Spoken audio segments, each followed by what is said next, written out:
Hello, family. Pastor Willingham here. Wanted to talk with you today about confronting chaos, confronting your chaos. I'm looking here at Genesis, the first chapter, verses 2 and 3, that read, and the earth was without form and void, and darkness was upon the face of the deep, and the Spirit of God moved upon the face of the waters. And God said, let there be light. And there was light. And so here we see this God creating a world without form, God creating a world void, a world that is dark. And, I say to myself, why would a perfect God create an imperfect creation? Why would a perfect God create an imperfect creation? And the answer here is that so we would need God. The perfect God creates an imperfect creation so that we will need God. And it's in our places of imperfection, in our places of chaos, that we see the need for God in our lives. There's no perfect life. There is no perfect life. No matter how we try to live life, there is no perfect life. Chaos will come in our health sometimes with sickness. It'll come into the body. It'll come into the mind. Chaos will come and disorder will come in relationships. It will present itself in families. Sometimes it will present itself in finances. It will present itself socially and in spiritual life. The chaos is there again. Sometimes you're facing a health challenge. Sometimes it is a problem in depression or something in the mind. Things come into families. We see unexpected things sometimes happening in families where there's chaos and disorder.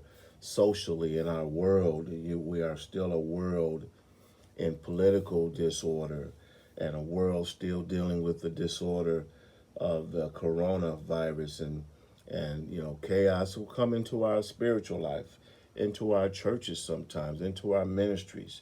Chaos comes, you know, and so, but God gives us the answer here because, again, remember that the perfect God creates an imperfect creation so that we need God. And so when we see problems in our lives, God gives us the answer here in the third verse when he says, let there be light. And so we confront the chaos that appears in our life by speaking light into the places that sometimes don't have shape, or we speak light into the places where sometimes we see voids. We speak light into the places where there is darkness, and so we don't give in to the fear, and we don't give in to the doubt. And we notice here that God, when seeing the chaos and seeing the problem, he didn't talk about the problem. Sometimes we go on about the problem and instead of talking about the solution. And God gives us the solution by saying, let there be light. The Spirit of God moved across those problems. And God said, let there be light. And with light puts things in order. And so again, if you're facing a health challenge right now, then you speak light into that situation, and you pray for healing, and you speak healing, and you say, I'll be healed. If you're dealing with something in a relationship, in a family situation, You speak light into that situation, and you see people healed. You see people getting along. You speak the right words. You speak healing into that situation.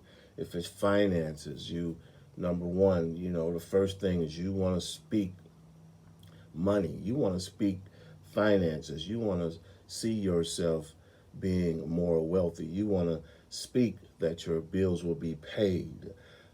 You want to speak it. Speak light. Let there be light into this world where there's so much chaos politically, where there's still sickness raging. We speak light into our world, and we say, God is going to give us an elimination of chaos in our political world. God is going to bring us the answer for the healing for coronavirus. And in our ministries and in our churches, in our spiritual life, we speak light into those places, and we say God is going to set things in order in the way that we would have it. And so confront your chaos by speaking light into your situations. Again, don't give in to the fear. Don't give in to the doubt. Don't give in to the problem. Chaos and problems were made to show us where we need God. The perfect God made an imperfect creation so that we would rely on God for the solution. So speak light into your chaos. Confront your chaos by speaking light. Have a great day, and I'll talk to you soon.